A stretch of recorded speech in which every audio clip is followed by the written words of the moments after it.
폐업 직전에 시계 수리점을 지키고 있던 남자, 48세의 한기현. 상가 단지 한켠 가장 구석진 공간에 놓인 그 가게는 그의 삶처럼 오래전부터 멈춰 있었어요. 그러던 어느 날 단지 2층의 요가 교습소에서 일하는 40세의 젊은 강사 서연주가 고장난 손목시계를 들고 조용히 찾아왔습니다. 몇 마디 말만 주고받았을 뿐인데 이상하리만큼 그녀는 시계점 앞을 자주 맴돌았고 기현은 어느새 그녀의 발소리를 기다리게 됐죠. 그날 늦은 밤 단지 전체가 정전되면서 공용화 장실 불도 꺼진 상태였죠. 불 꺼진 복도를 따라 기현은 계단을 내려오고 있었습니다. 조심스레 문을 밀고 들어섰을 때 안쪽에서 여자 하나가 병기칸 문을 열고 막 나오려는 순간이었습니다. 두 사람은 문 앞에서 그대로 마주쳤습니다. 아, 깜짝이야. 여자가 작게 숨을 삼켰고 기현은 당황해 뒷걸음질 쳤어요. 단지 2층 40세의 젊은 강사 서연주였습니다. 그 순간 철컥 문은 그대로 닫혀 잠기고 말았습니다. 연주는 낯선 긴장감에 숨을 들이마셨고 기현은 황급히 문고리를 돌렸지만 안쪽에서 걸린 문은 요지부동이었고 몇 번을 흔들어 봐도 문은 좀처럼 열리지 않았죠. 바깥에선 발소리, 그리고 천천히 다가오는 인기척. 그때 연주가 낮은 목소리로 말했습니다. 이쪽으로 와요. 같이 있는 거 들키면 오해받을지도 몰라요. 남자는 망설였지만 여자의 손이 칸 안으로 자신을 이끌었고 둘은 그대로 좁은 변기칸 안에 서게 되었습니다. 어깨가 맞닿을 정도의 거리, 숨소리조차 삼켜야 하는 고요함. 너무 좁은 공간, 두 사람은 어깨가 닿을 만큼 가까이 섰고 숨소리조차 조심해야 할 만큼 고요했어요.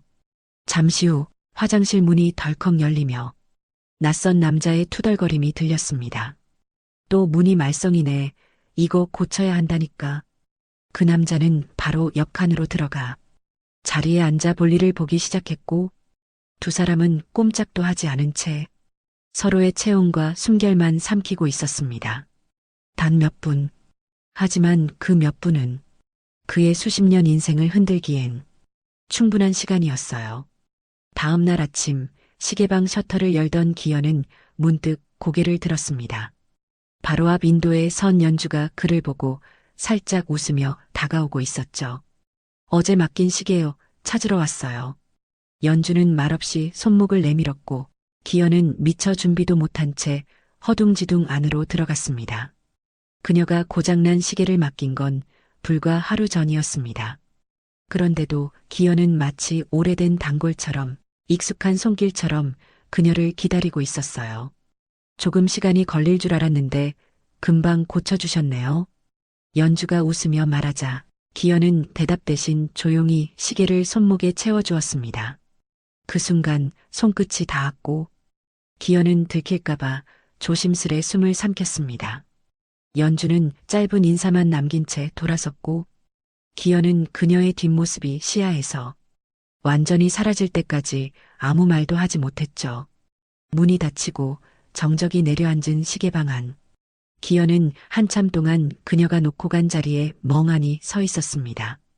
그날 밤 혼자 가게를 정리하며 그는 계속해서 연주의 잔향을 떠올렸습니다. 샴푸 냄새처럼 은은했던 머리칼의 향, 눈웃음 뒤에 스치던 묘한 거리감. 가게 문을 닫고 나선 시간은 밤 10시를 훌쩍 넘기고 있었어요. 허리춤에 묶은 앞치마도 벗지 않은 채 그는 무거운 걸음을 집으로 옮겼습니다. 어디 갔었어요? 왜 이렇게 늦었어? 아내가 소파에 앉은 채 물었고 기현은 아무렇지 않다는 듯 말했죠. 시계방 좀 정리하다 보니까 늦었네. 말은 짧았지만 머릿속은 한참 전에 다녀간 연주로 가득했습니다. 욕실에서 씻고 나와 식탁에 앉은 그는 밥숟갈을 들고도 한참 동안 뜨지 못했어요. 아내가 조용히 설거지를 하는 동안 기현은 연주의 목소리, 그 손끝의 온도, 그리고 오늘 오전 그녀가 걸어나가던 뒷모습을 계속 떠올리고 있었습니다. 그날 이후로 그는 다시 시계를 고치기 시작했어요. 아무도 찾지 않는 오래된 벽걸이 시계까지도 분해하고 조이고 닦아냈죠. 무언가를 기다리는 사람처럼, 무언가를 맞이할 준비를 하는 사람처럼 그의 손끝에는 다시 리듬이 생기고 있었습니다. 그는 이제 다시 문을 열 준비를 하고 있었어요. 시계방도 마음도 그리고 그 조심스러운 기다림도. 기현은 창문 밖으로 2층 요가 교습소를 조용히 바라보고 있었습니다. 하얀 커튼 너머로 움직이는 실루엣만으로도 그녀라는 걸 알아볼 수 있었죠. 몇 번이고 발걸음을 멈췄다가 마침내 그는 시계방 문을 잠갔습니다.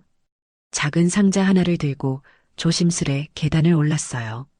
요가 교습소 문 앞에 섰을 땐 괜히 숨부터 가다듬었습니다.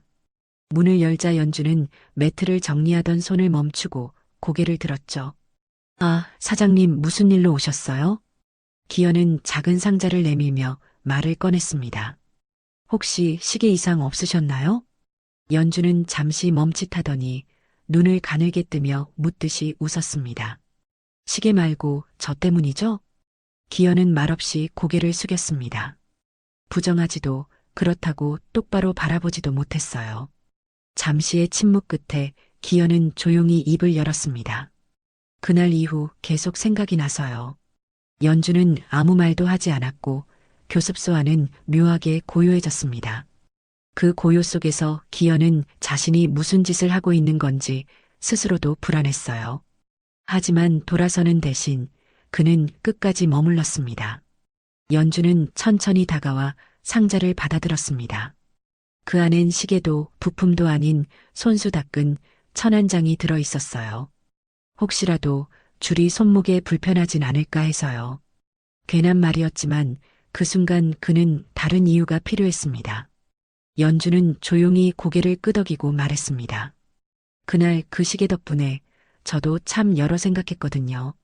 기현은 뜻을 짐작하기 어렵다는 듯 바라봤습니다. 시계는 참 정직하잖아요.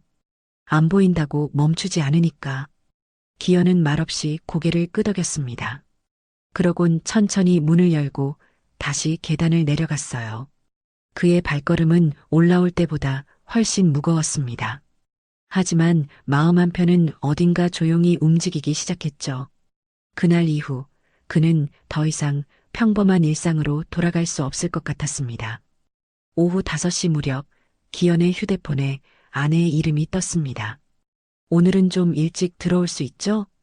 기현은 짧게 숨을 들이마신 뒤 대답했습니다. 오늘은 좀 늦을 것 같아 가게 정리할 게 좀 있어서. 아내는 더 묻지 않았고 통화는 그대로 끊겼어요.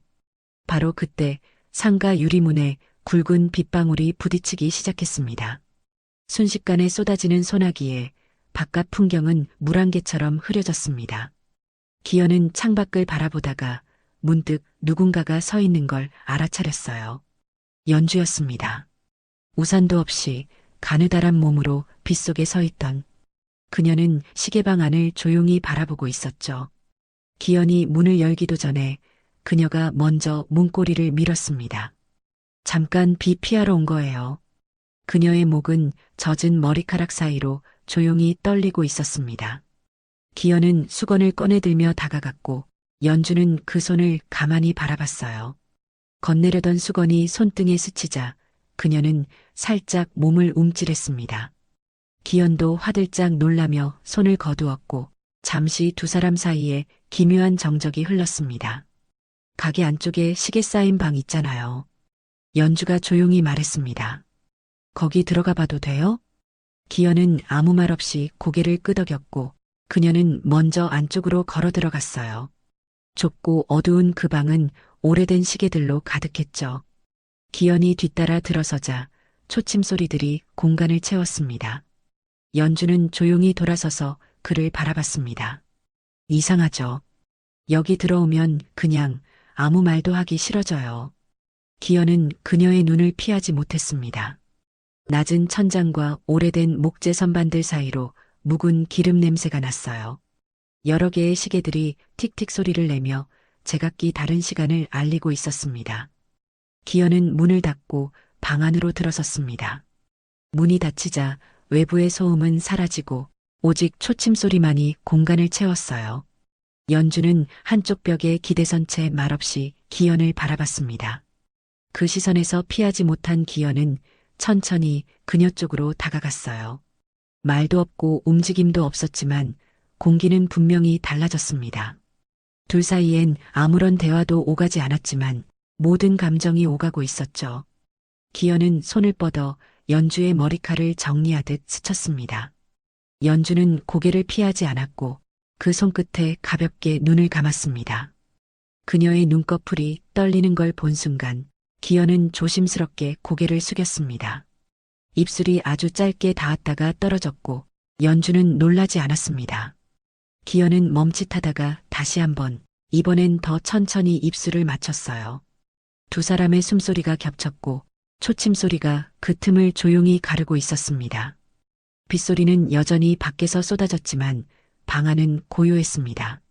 아무도 몰랐습니다. 그 순간 둘 사이의 모든 경계가 처음으로 무너졌다는 걸. 시계방 셔터를 내린 기현은 한동안 그 앞에 멈춰 서 있었습니다. 비는 이미 그쳤지만 그의 손바닥은 아직도 젖은 듯 축축했어요. 집에 도착한 시각은 밤 11시를 조금 넘긴 시각이었습니다. 문을 열고 들어서자마자 아내의 목소리가 들렸습니다. 요즘 계속 늦네? 기현은 잠시 망설이다가 말했습니다. 시계방 정리 좀 하느라 좀 늦었네. 아내는 더 묻지 않았고 기현은 마치 안도하듯 고개를 끄덕였죠. 욕실 거울 앞에 선 그는 셔츠를 벗으며 스스로를 바라봤습니다. 젖은 머리칼과 풀린 넥타이, 그리고 말라붙은 입술. 샤워기를 틀자마자 머리 위로 쏟아진 물줄기가 온몸을 감쌌습니다. 물 아래서도 그는 계속해서 연주의 숨소리를 떠올렸어요. 좁은 방 안, 아무 말 없이 맞닿았던 입술, 그리고 흔들렸던 마음. 그 밤은 현실 같지 않았고 그래서 더 위험했습니다. 다음 날 아침 기현은 평소보다 일찍 식탁에 앉았습니다.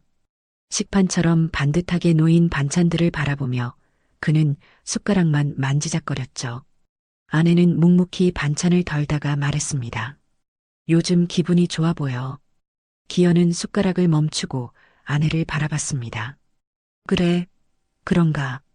폐업 직전이라더니 시계방엔 요즘 유난히 열심이던데? 그 말에 기현은 무표정한 얼굴로 고개를 끄덕였습니다. 별거 아니야. 그냥 정리할 게 이것저것 좀 있어서. 하지만 그 말은 기현 스스로에게도 낯설게 들렸어요. 아무것도 아닌 일하는 말이 이토록 무거웠던 적은 없었습니다. 아내는 대답 없이 밥숟가락을 들었고 기현은 창밖을 바라봤습니다. 햇살 좋은 아침이었지만 그의 눈엔 어젯밤의 그림자가 여전히 드리워져 있었어요. 다음 날 오후 시계방 셔터를 열고 들어온 사람은 손님이 아니었습니다. 기현은 문 열리는 소리에 돌아봤고 기현은 깜짝 놀라며 몸을 굳혔습니다. 당신이 여길 다 오고 무슨 일 있어? 아내는 대답 대신 주변을 천천히 둘러봤습니다. 가게 안쪽 의자 위에 올려진 스카프 하나가 그녀의 시선을 붙잡았어요. 얇고 은은한 색의 스카프는 보기에도 낯설었습니다. 이거 누구 거야? 기현은 눈을 피하며 천천히 다가갔습니다. 그냥 손님이 잠깐 두고 간 것 같아. 손님?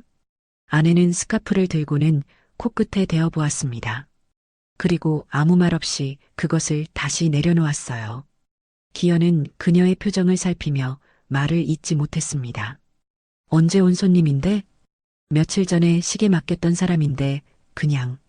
기현의 목소리는 점점 작아졌고 그 시선은 의자 위에서 떨어지지 않았습니다. 그건 연주가 마지막으로 들렀을 때 비에 젖은 채 시계를 쥐고 있던 손목에 둘렀던 바로 그 스카프였습니다. 비가 많이 내리던 날 그녀는 방 안의 공기가 덥다며 조용히 스카프를 풀어두었고 기현은 그걸 다시 건네주지도 따로 보관하지도 못했죠. 그저 그 자리에 그대로 남겨둔 채 몇 날 며칠을 두었습니다. 손님이 놓고 간 물건이라고 하기엔 너무 오랫동안 그 자리에 있었고 누가 봐도 누군가의 흔적처럼 보일 수밖에 없었어요. 당신 요즘 이상해. 아내는 조용히 말하며 시계방 전체를 한 번 더 둘러봤습니다. 눈빛도 그렇고 말투도 그렇고. 기현은 침묵했고 그 침묵은 대답보다 더 많은 걸 말하고 있었어요. 아내는 문가로 향하다가 한 번 더 돌아봤습니다. 누군진 묻지 않을게. 그 말에 기현은 고개를 들지 못한 채 굳은 손으로 천을 접었습니다.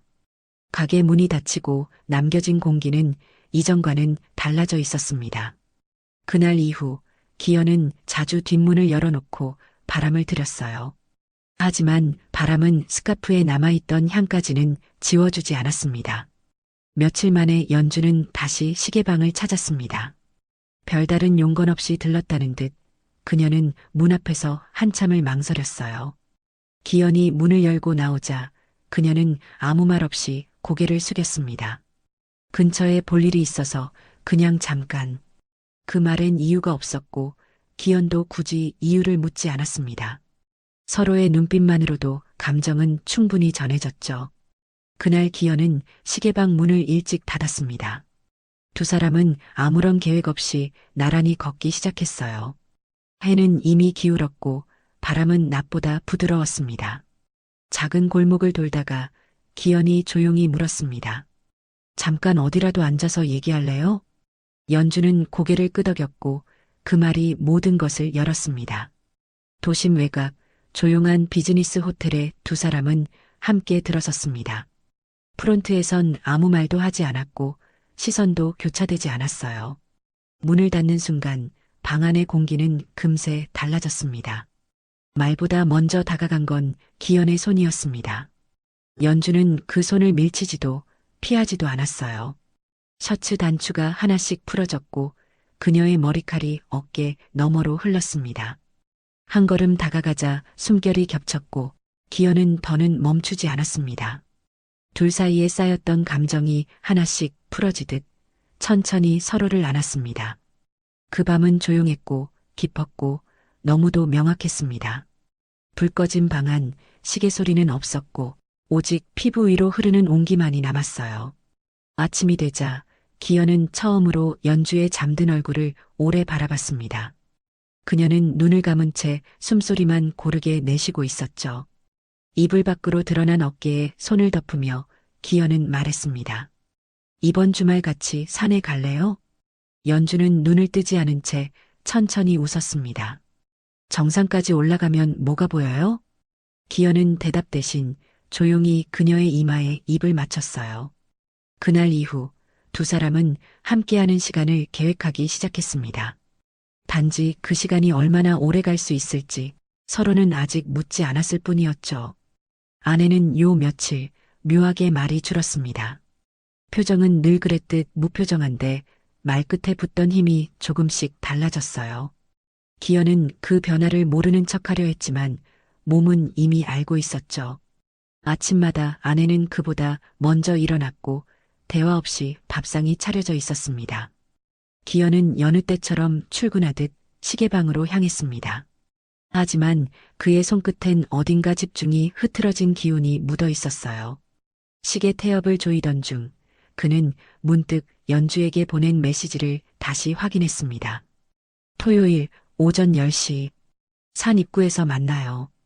그 문장은 짧았지만 그에게는 기다림의 전부였습니다. 기현은 스스로가 점점 집에 머무는 시간이 줄어들고 있다는 걸 느끼고 있었어요.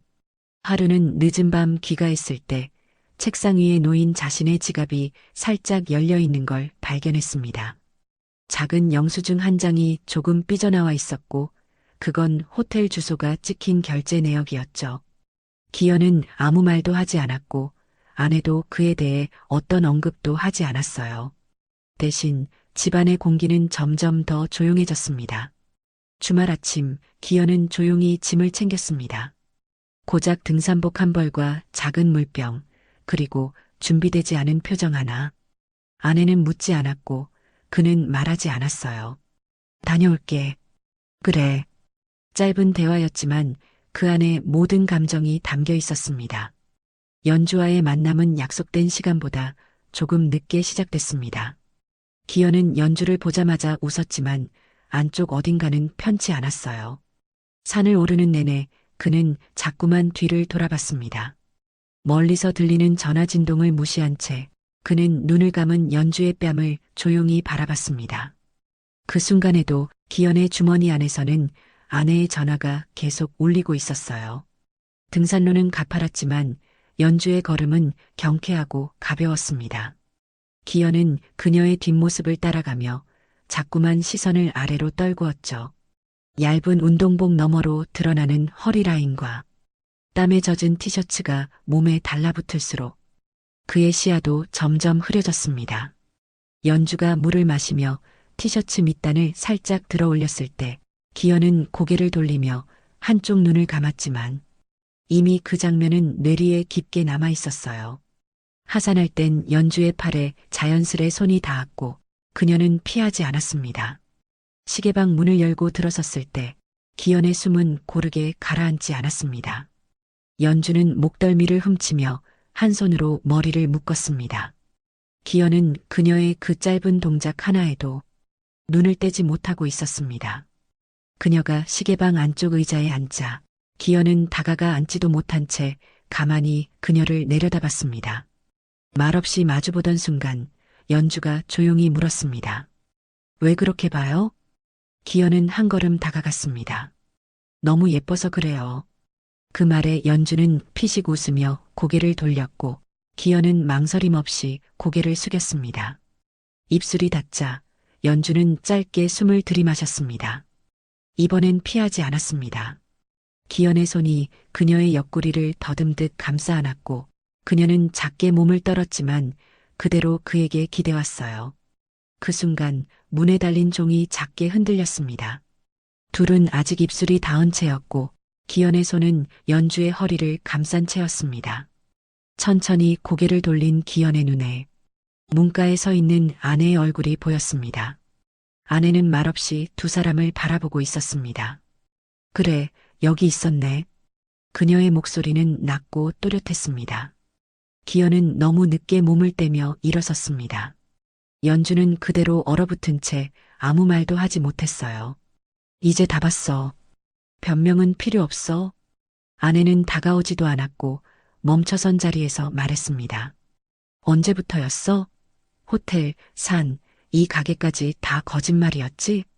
기현은 고개를 숙였지만 입은 굳게 닫혀 있었습니다. 당신 지금 누구 눈을 보고 살고 있는 거야? 그녀의 목소리가 떨리는 것 같았지만 눈은 끝까지 흔들리지 않았어요.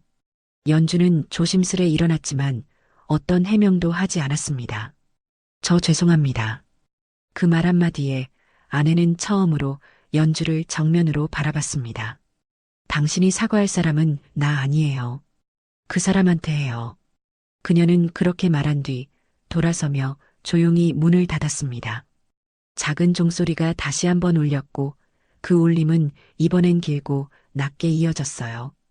기현은 자리에 주저앉은 채 아무 말도 할 수 없었습니다. 연주는 문 쪽을 바라보다가 이내 눈을 감았어요. 그 순간 무너진 건 관계만이 아니었습니다. 자신의 세계가 얼마나 쉽게 무너질 수 있는지를 그들은 그 방 안에서 함께 목격하고 있었습니다. 기현이 현관을 열었을 때 집안은 비어있는 것처럼 조용했습니다. 거실에는 단정히 닫힌 캐리어 하나, 그리고 소파 옆에 가지런히 접힌 메모지 한 장이 놓여 있었어요. 당신을 미워하지 않을게. 하지만 이제부터 당신 없는 인생을 살아야 할 것 같아. 그 문장은 짧았지만 기현은 한 글자도 읽는데 오래 걸렸습니다. 침실 문이 반쯤 열려 있었고 옷장이 텅 비어 있는 걸 확인한 순간 그는 바닥에 무릎을 꿇었습니다. 아무 소리도 나오지 않았고 눈물도 흐르지 않았어요. 그저 속이 텅 빈 채로 시간만 흘렀습니다. 며칠 후 첫째 아들이 찾아왔습니다. 아들의 얼굴은 말없이 닫혀 있었고 눈빛은 차갑게 굳어 있었습니다. 아버지 엄마가 어떤 표정으로 집 나간 줄 알아요? 기현은 아무 말도 하지 못했습니다. 저희 한동안 연락 안 할게요. 지금은 그냥 못 봐드리겠어요. 그 말은 칼처럼 박혔지만 기현은 붙잡지 않았습니다. 붙잡을 자격도 힘도 남지 않았어요. 며칠 뒤 시계방 앞에 연주가 조용히 모습을 드러냈습니다. 기현은 유리창 너머로 그녀의 얼굴을 보고 주저없이 문을 열었습니다. 연주는 문턱에 선 채 들어서지 않았습니다. 여기까지만 할게요. 그녀는 고개를 들었지만 눈은 깊게 젖어 있었습니다. 내가 더 가까이 가면 당신은 멈추지 못할 것 같아서요. 기현은 말없이 그녀를 바라봤습니다. 그녀는 조용히 말을 이었습니다. 당신 안에 지금이라면 아직 돌아올 수도 있어요. 그 사람을 완전히 잃기 전에 당신이 먼저 가야 해요. 기현의 입술이 떨렸지만 아무 말도 나오지 않았습니다. 난 괜찮아요. 아니, 괜찮지 않아도 괜찮아질 거예요. 그 대신 지금이라도 그 사람한테 가줘요. 그녀의 눈에 맺힌 눈물이 볼을 따라 흘러내렸습니다. 그 손으로 가방끈을 고쳐주며 마지막으로 말했습니다. 사랑했어요. 하지만 이건 지켜야 할 사랑이 아니었어요. 이제 당신이 지켜야 할 사랑, 아직 남아있잖아요. 기현은 고개를 들 수 없었습니다. 그녀가 돌아서는 뒷모습을 아무 말 없이 바라보기만 했어요. 그날 이후 그녀는 다시 나타나지 않았습니다. 기현은 시계방 안을 정리하기 시작했습니다. 수년간 모아온 태엽과 톱니디, 전지와 유리판들, 그 모든 걸 꺼내어 천천히 박스에 담으며 그는 이따금 멈춰 손을 가만히 떨었어요. 한때 그의 손끝에서 시간이 돌아갔던 시계들, 지금은 그 어떤 것도 그를 다시 움직이게 하지 못했습니다. 진열장 구석엔 연주가 벗어두고 간 스카프 하나가 살짝 바람에 흔들리고 있었습니다. 그것조차 닿을 수 없어 기현은 그것을 그냥 바라만 봤습니다. 가게 불을 끄고 셔터를 천천히 내렸습니다. 간판을 손에 들고 뒤집는데 그는 잠시 망설였습니다. 그리고 마침내 영업 중이었던 간판을 뒤집었습니다. 폐문. 그는 문을 등지고 돌아섰고 가게 안쪽에서 멈춘 시계들이 조용히 틱하고 마지막 소리를